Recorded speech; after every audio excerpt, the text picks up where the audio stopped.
Hello and welcome. You're watching the Truth Report. First, the headlines. FULANI terrorists attack Christians in Kaduna State, killing dozens and forcing thousands to flee for their lives. Terrorists kill acting chairman of Nigerian advocacy group, the Miyetti Allah Cattle Breeders Association, and 3 others in brutal attack. And the governor of BAUCHI state says terrorism, now an industry in Nigeria, accuses security forces of aiding kidnappers. Violence has engulfed Kaduna County in Kaduna State as Fulani ethnic militia unleashed a wave of terror, killing at least 40 people and displacing over 7,000. The devastating attacks, which began on November 30th, have torn families apart, destroyed homes, and left entire communities in ruins.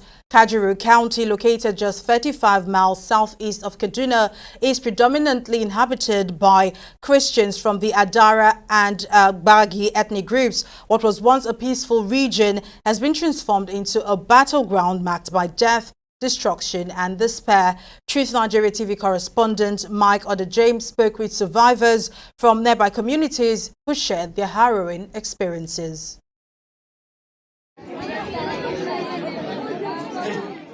These are the faces of displaced Christians from Kaduna County in Kaduna State, northwest Nigeria, whose lives have been torn apart by Fulani terrorists.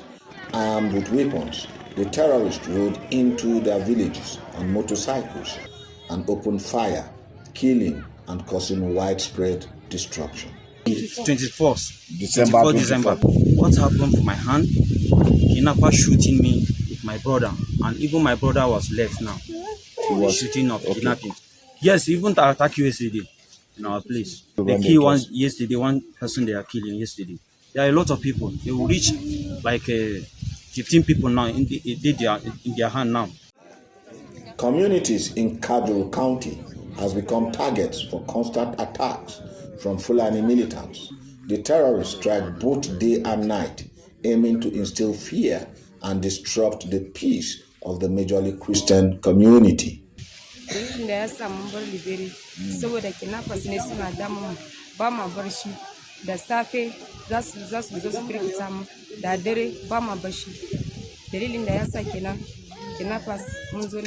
In sun sace mutanen mu suka yin ciniki mutune kamar dabba bayan wannan kuma su ko kuma wadansu sun gandama sai su kashe wadansu in sun gandama kuma sai a yi ciniki mutune kamar dabba ba mu gaskiya ba mu shi sosai ba gaskiya wani lokaci muna sai saboda mun namu mun gudu mun bar su can shanu ne suna tattaki a yanzu.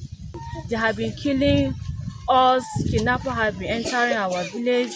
They have been killing our brothers, our sisters. They have burned our homes. They have been killing our husbands. So now we are out of the village. Now we are in Kasomageni, and we need the government help to come and help us.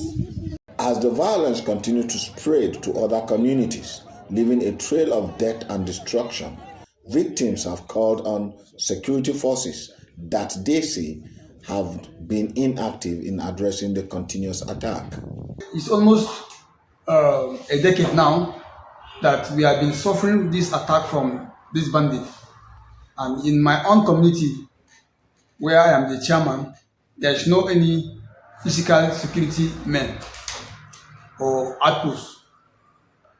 To the best of my knowledge, when this attack came to be, I tried my effort as a community leader to reach out to government, and I spoke to our councillor. But I will equally make an effort to reach the local government chairman. But when I called him on phone, he returned to me that he is in a very busy place that he cannot talk to me. Why are terrorists attacking these Christian communities? Reverend David Azaman, a clergyman in Kaduna State, believes it is all in a bid to Islamize the region. Just last week, Billiri in Gombe State, there was another attack on Christians. Wow. One man was killed in Billiri. They sent me the pictures. Churches were burned down. Houses of Christians were burned down. But nobody gets to hear this. The international community, the Nigerian government don't say anything. So please, if the Nigerian Christian journalists, you don't broadcast this, how can Christians abroad hear? How can the Christians outside hear? If CNN, Al Jazeera, BBC World will not carry our news, at least this is a period of social media. People are on their handset. People are on handsets. Let's make these things viral. As the violence intensifies across Kaduna County and neighboring regions, communities are left reeling from unrelenting attacks. Residents of the affected areas tell Truth Nigeria TV that over 40 persons have been killed by the terrorists, while 7,000 people from different communities in Kaduna have been displaced. Humanitarian organizations are urging immediate intervention, but with little action from the authorities, the people of Kaduna and surrounding areas remain vulnerable. Mike Ode James, Truth Nigeria TV, Kaduna. Well, Truth Nigeria TV has learned of a development in this region, that is the Kaduna County, that has been under attack for about a month. Let's get more details from our correspondent, Mike Ode James, who joins us now from Kaduna State. Hello, Mike. What is the latest update on these ongoing attacks? Thank you, Mary. The update is this. Yesterday evening, the villagers got words from the bandits or the terrorists that they need to pay 200 million Nigerian naira or their villages and communities will be laid waste by the bandits. The bandits said failure to provide this money will lead to constant attack, constant kidnapping, and constant killing. As a result, residents of Angwarogo, Libere, Angwanserki, Afogo, and the rest are trooping out of that place en masse. The secretary of Ungom Progressive Union and the village head of Libere told me that they combined, there are about 7,000 persons that have been displaced from that community. All right. So what then are security operatives doing regarding this? What actions are they taking to address the situation? All right, Mary. The military will tell you that they are doing their best, and to a certain degree, they are doing their best. 2 weeks ago, before the beginning of this crisis, I was able to contact Major Nanzip, the public relations officer of Operation Safe Haven. Operation Safe Haven is actually the security outfit that is tasked with protecting parts of southern Kaduna, and Libere falls into that area. And Major Nantip gave me an update which shows that the military, the Nigerian army, had dislodged FULANI terrorists from Liberia and other areas, surrounding areas. And he told me that, well, the FULANI terrorists are not controlling any land there, but they are on the run and the military is chasing after them. Similarly, the villagers yesterday and 3 days ago told me that the military has deployed into some of these communities, especially in the forest, trying to see if they can get the bandits or the terrorists with the aim of killing them or dislodging them. All right, Mike, thank you for the update. While still talking security matters, a violent terrorist raid on a northern Nigerian village has left 4 people dead, including a prominent leader of the Miyetti Allah Cattle Breeders Association, a group representing the country's vast network of cattle herders. The attack unfolded late Saturday night in Mairana village, Katsina State, roughly 130 miles northwest of Kano State. The killers, tied to the infamous Bello Turji network, known for spreading terror across the region, left destruction in their wake. Eyewitnesses say they abducted the late leader's wives and daughter, a university student, while one wife was later released. The others remain missing. This assassination is the latest in a string of attacks targeting local leaders. From 2019 to date, over 6 leaders of the association have been killed by terrorist groups, raising serious questions about security in the region. Security forces have been deployed to the area to restore order, but the escalating violence continues to raise alarms internationally.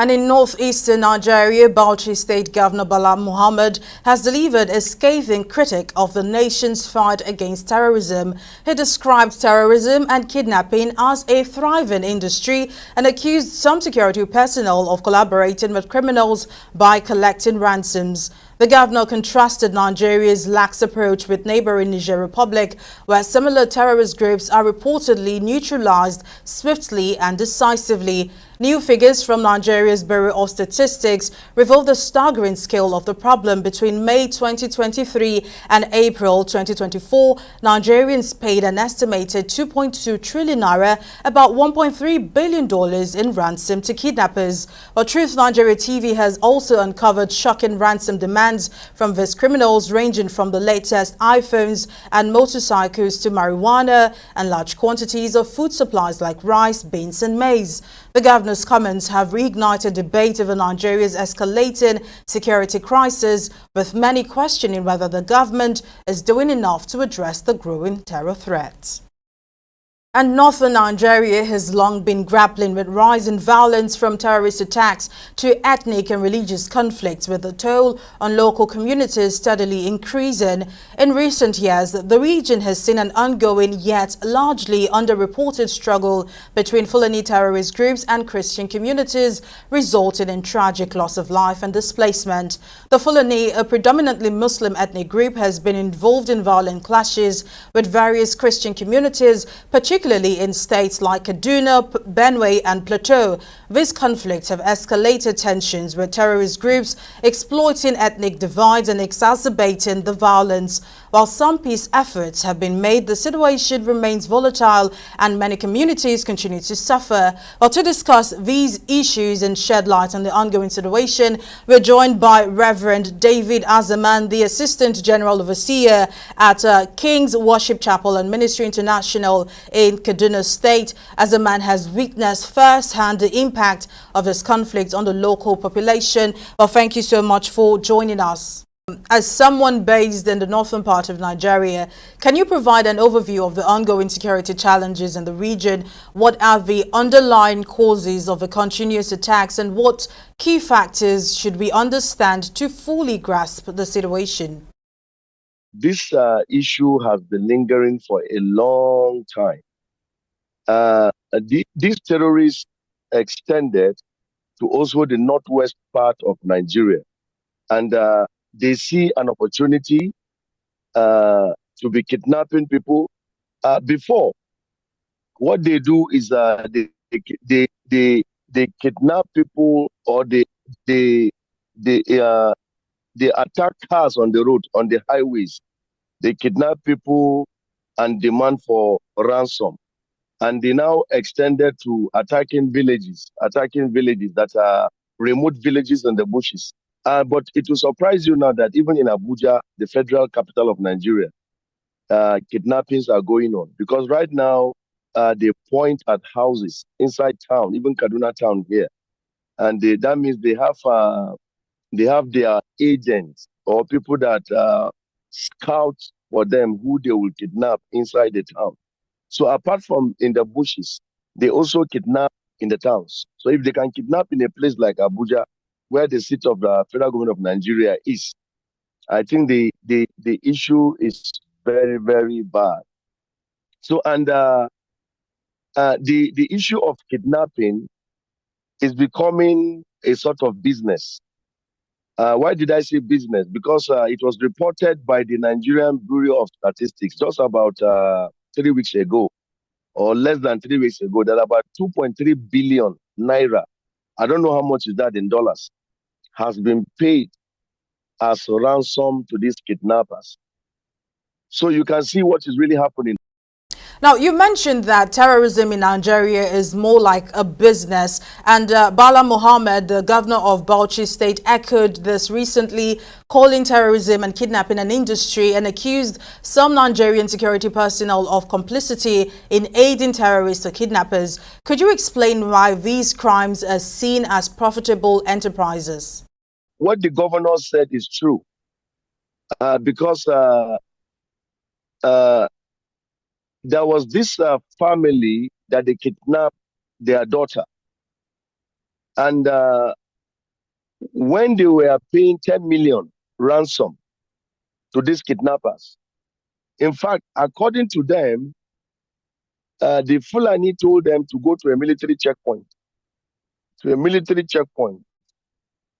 It was the Nigerian security agencies, those soldiers at the checkpoint, that directed them the route they should follow.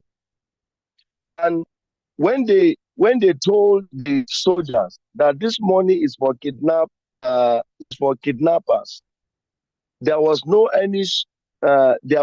any kind of show of any urgency. Oh, don't pay it.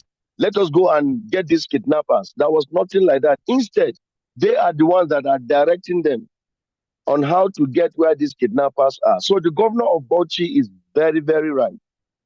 It has become an industry, because even the security agent, not all, but there are some bad eggs in Nigerian security agencies that they are abating and they are aiding these kidnappers because they are getting something from them. Now, with the recent wave of attacks in Kaduna State, particularly on the Christian majority, the Kaduna County, there's been growing concern that Christians in northern Nigeria are being specifically targeted. Is this perception accurate? Muslims are also attacked when you go to places like Zamfara. And we should not also forget that in places like Zamfara, Benungwari, Katsina, Niger, we have Christian communities there. So, and normally when a village is attacked in Zamfara, people will say there are Muslims that are attacked, but there are Christians, indigenous Christians, houses of Zamfara state and Katsina state. So they are also attacked. I'm not saying that Muslims are not attacked, but the number of Muslims that are attacked, they are not up to the number of Christians that are attacked. Most times, when they attack Muslims, they go for money. They collect money. They rustle their cattle. All right? But when they attack Christians, it is not only money. They destroy churches. So what does church got to do with kidnapping? They destroy churches. Can you see it has a religious undertone when they're attacking Christians? And maybe your correspondent did not tell you. There is a village that called me in this same Kajuru. The villagers told me that they told them that if they don't convert to Islam, the entire village, they will keep on attacking them and they will keep on kidnapping them. They gave them a condition to convert to Islam. If not, they will continue to attack them and kidnap them. All right, Reverend David Azaman, the Assistant General Overseer at King's Worship Chapel and Ministry International in Kaduna State, thank you so much for your insights. Well, after 10 months of torture and intimidation by terrorist Nigerian cleric, Reverend Polycarp Zongo shares his story in an exclusive interview with Truth Nigeria TV. We'll bring you more details when we return. Stay with us.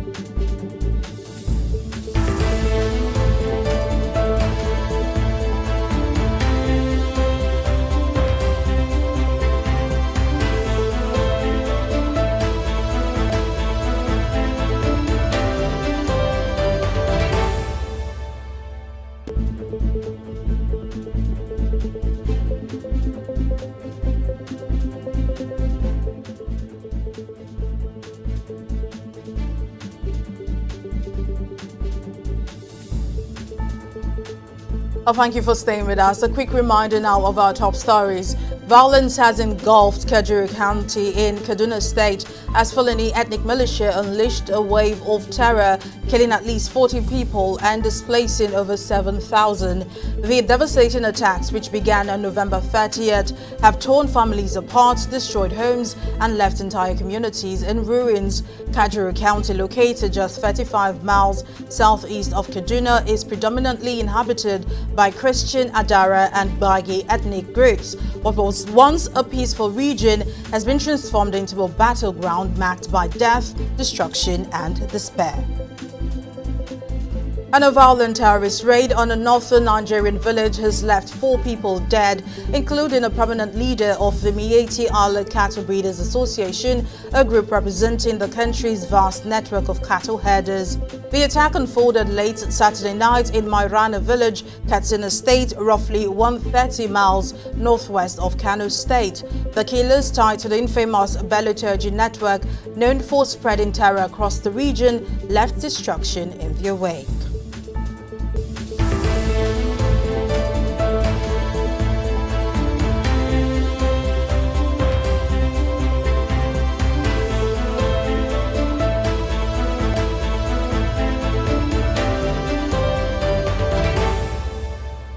And for more than 15 years, terrorist groups like Boko Haram and Islamic State West Africa Province have terrorized civilian communities in northern Nigeria, leaving behind a devastating humanitarian crisis. Over 8.3 million people are in urgent need of aid, according to the Global Center for the Responsibility to Protect. One of the victims of this violence is Reverend Polycarp Zongo, a pastor with the Church of Christ in Nations, who was held captive and tortured for 10 months by terrorists. Truth Nigeria TV's Master Akim spoke with Reverend Zongo, who bravely shared his horrifying ordeal. Na sadu da sojojin Kailafa suka kama ni a hanya. Reverend Polycarp Zongo's life took a dramatic turn when he was kidnapped by ISWAP terrorists in October 2020. Held captive for 10 grueling months, Zongo's ordeal was a test of his faith, sanity, and resolve. It happened particularly on the 19th of October 2020. That was on a Monday, on my way for a program.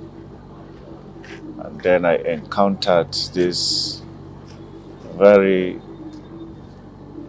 I don't know how to describe them, the ISWAP group of Boko Haram. Before I knew it, they have surrounded me. About 15 of them that I can remember. Before I knew it, they had cocked their guns, about to shoot me. And then their commander told them that they shouldn't. And then hastily, they just picked me and dropped me inside their truck.